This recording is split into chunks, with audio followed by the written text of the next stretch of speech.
Ese wigeze wibaza impamvu hari abantu bavuga ko divorce ari icyaha gikomeye, abandi bavuga ko rimwe na rimwe iba inzira yo kurengera ubuzima? Mu gihe cyacu divorce yabaye nk'inkuru isanzwe, ariko se mu bakristo koko iba ari ngombwa cyangwa ni uguca intege? Umuryango ni isezerano ry'Imana, ariko se iyo urugo ruri mu mirwano, ubusambanyi cyangwa ihohoterwa, umuntu aguma aho ngaho cyangwa aragenda?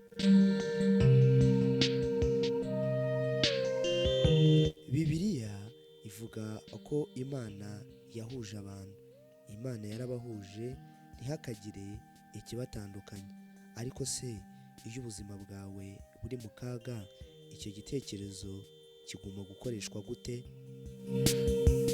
Ubu se divorce ni inzira yo guhemukira isezerano cyangwa ni uburyo bwo kurengera ubuzima? Nibyo tugiye kuganira mu isaha ya none y'uyu munsi.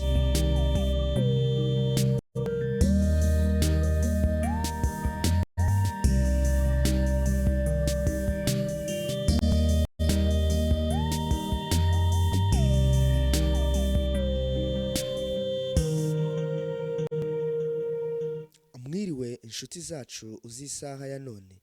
Uyu munsi dufite ikiganiro gikomeye cyakomeje kuba ikibazo, kandi n'ubu kiracyari ikibazo mu miryango myinshi: divorce cyangwa se gutandukana hagati y'umugabo n'umugore. Abakristo bamwe baravuga ngo ntibikwiye na gato, abandi bakavuga ngo hari ubwo biba ngombwa. None se wowe ubibona gute? Yes, ikaze kuri mwe mwamaze gukanda subscribe kuri uru ruganiro rwa nawe isaha ya none official. Mukomeje kwitwara neza, mwe mwari mutegereje isaha ya none, ndabasuhuje. Akabeho kabagezeho, ngaho egera icyo gikombe kirimo icyayi, wenda abona harimo igikoma. Nitwa M cyangwa se ndaje.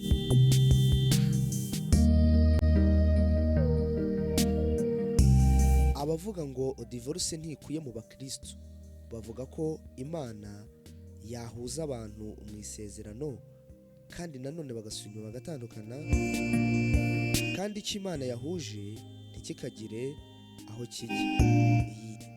Benshi barabivuga, abo Imana yahuje ntihakagire umuntu ubatandukanya. Kuri bo kwihangana no gusengera umuryango bigomba kuba inzira mbere y'ibindi byose. Abavuga ngo divorce rimwe na rimwe irakenewe, bavuga ko kubaho mu rugo rutarimo amahoro, kuba mu rugo kubana n'umuntu nta mahoro arimo, ari nko kuba mu nzu itarimo umuriro.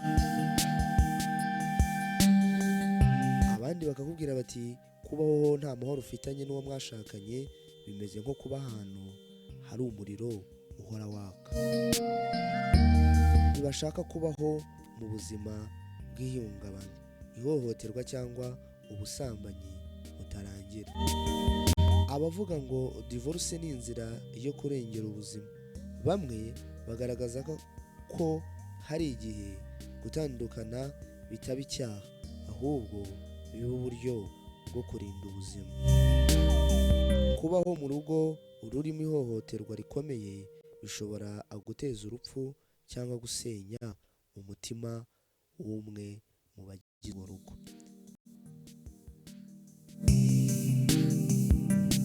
Abavuga ngo divorce ikwiye kwitabwaho cyane cyane igihe ubusambanyi bwarengeje urugero, nk'uko Yesu yabivuze muri Matayo igice cya 19:9. Hari igihe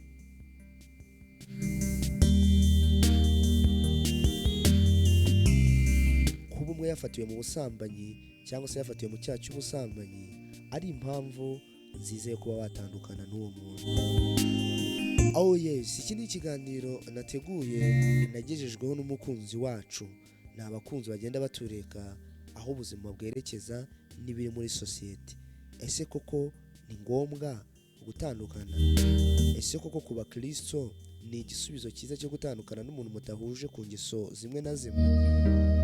Ese ko ngo icyahujwe n'Imana ntawemerewe kugitandukanya. Urabyumva ute? Muzabyumva mute? Bazabyumva mute? wabyumvishe gute? Ahari rubyiruko murumva ahari muri ku ruhande, hari abo njya mbona bavuga bati ubanza iki kiganiro kitandeba. None se iyi ni isaha ya none, twicaye mu ruganiriro rwa Now, isaha ya none official.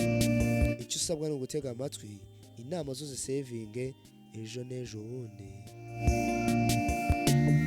Ni ikibazo kiri muri sosiyete, nakibonye mu buryo, bakibona mu buryo, nawe yakibonye mu buryo, ariko ngewe iyo nyumvishe bitewe n'ibyo ngenda mbona biri guturuka kuri iki kibazo, kuri topic nateguye, numva mfite byinshi byo gukora. Oh man, ariko uyu muhoza wanjye umbabare uze kuwugeza ku bantu benshi bagiye batandukanye.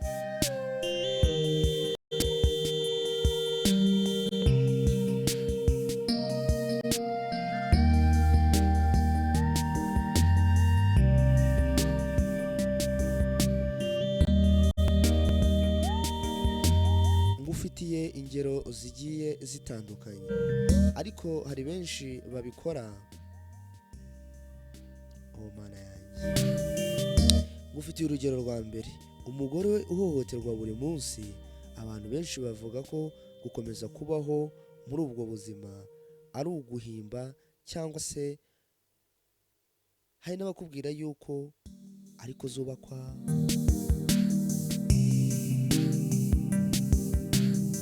Ariko ahangaha ndaguha urugero rw'uyu mugore uhora akubitwa buri munsi, cyangwa ahura n'ibibazo bigiye bitandukanye mu rugo.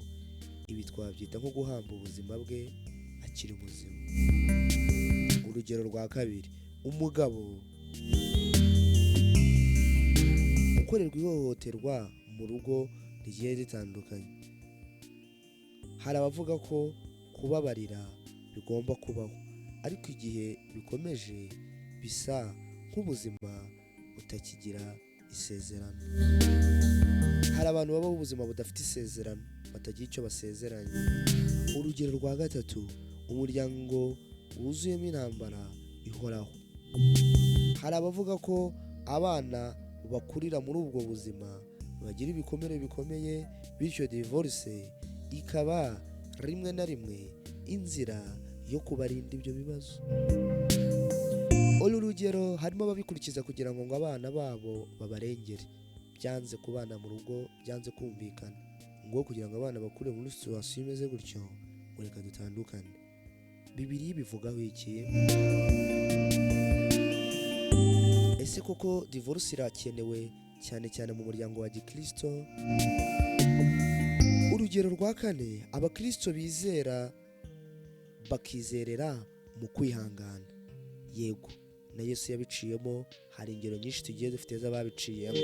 Hari abavuga ko gusenga, kwihangana no gushaka inama z'ubuyobozi bw'itorero ari byo bituma urugo rusubirana hatabayeho divorce. Oh mana yanjye, hanga ufite igisubizo, nanjye mfite igisubizo, n'undi afite igisubizo, ariko hari benshi cyane bungwa n'itorero. Disi itorero ni umuryango, iyo byanze bigenda bite? Ufite igisubizo mu muhoza wanjye, ntugende utumvisha umuhoza wanjye, kuko niho ndi bukugiremo inama muri iyi topic nakuzaniye. None se umugoroba wa Bibiliya, cyangwa se umugoroba wa Bibiliya ubivugaho iki ku bijyanye n'iyi topic dufite? Reka mbabwire ko iki si ikiganiro gikangurira abantu gukora divorce kubera ko wenda ari byo batari kumvikana, kubera ko wenda divorce ishobora kuba inzira y'amahoro, cyangwa se ishobora kuba inzira yo kurengera abana. Oya, hari uburyo bwinshi cyane butandukanye hashobora gukemurwa muri ibyo bibazo. Ariko se Bibiliya bivugaho iki? Muri Marake igice cya 2:16, kuko uwanga gusenda, umuntu wanga gusenda ariko akavuga ati Uwiteka Imana ya Isiraheli, agatwikira imyambaro ye ndetse n'urugomo rwe, nicyo gituma mwirinda, murinde imitima yanyu, ntimukirengagize. Aha hatwereka ko Imana itishimira gusenda. Ariko kandi urwa mbere rw'Abikorino igice cya 7:15, ariko iyo utizera cyangwa se atizera ashaka gutandukana. Yego, utizera cyangwa se utagira kwizera muri we. None se iyo umuntu atizera cyangwa utizera ubibwirwa n'iki ko ushaka gutandukana n'uwo mwashakanye? Hano urwa mbere rw'Abikorintho igice cya 7:15 haragira hati ariko iyo utizera ashaka gutandukana ntatandukane.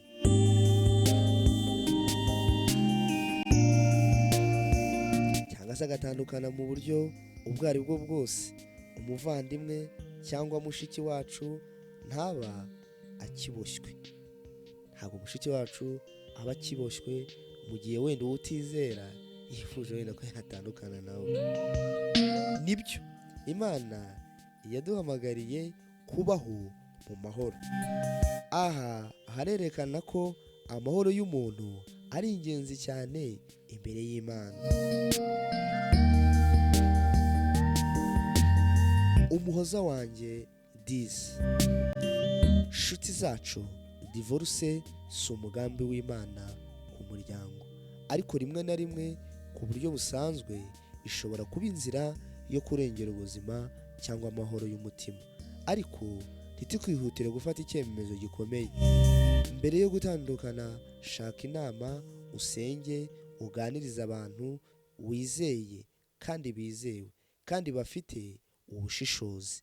Hari igihe Imana isa n'ibyasenyutse ikongera guha urugo rwawe amahoro. Hari n'igihe Imana igusohora ahakomeye kugira ngo ikurindire ubuzima bwawe. Icy'ingenzi, Imana iragukunda kandi ntigukunda kuko uri mu rugo cyangwa uri wenyine, ahubwo ukunda wowe nk'umwana wayo. Hari byinshi rero, hari ingaruka zituruka mu kuba abantu babanye mu rugo bafitanye amakimbirane cyangwa se badahuje. Zirahari nyinshi muri sosiyete, wowe tondeka uhere kuri rimwe kugeze ku 10 urazibona. Niyo mpamvu nirinze kuzigarukaho cyane muri kino kiganiro, ariko icyo nagira ngo nkwibutse byinshi cyane bigiye bitandukanye. Ese koko Bibiliya ivuga iki? Abakristo babivugaho iki? Hari ingero tugenda tubona z'abantu babana bitemewe neza cyangwa se bafitanye amakimbirane mu rugo, abana bakabigenderamo. Inkuru ziratambuka ku maradiyo no ku mateleviziyo, nayo hari uzifite aho ngaho muri karitsiye. Umusozo, divorce si ngombwa buri gihe, ariko hari igihe iba inzira yo kurengera ubuzima n'amahoro. Mureke twige gukundana, kwihanganirana no gushaka ubufasha mbere yo guhitamo gutandukana. Ngaho sangiza iyi video inshuti cyangwa umuvandimwe ushobora kuba akeneye kumva aya magambo.